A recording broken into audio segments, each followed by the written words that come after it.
isang hotel dito. Yan.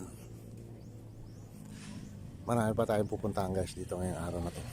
So kaya kami nag-stay, nag-overnight dito sa GL kasi may gusto kami puntahan na hindi pa natin napuntahan. Actually doon sa Cloudman meron na tayo naka-offer doon, dati na tayo punta. Doon sa unahan pa meron doon na mga tanaw natin ang mga bangka, no? So waiting pa rin sila sa mga gustong mag island hopping, no? Dito sa bandang gabi naman is ang ganda ng view. Ayun, sarap i-painting. Ayan.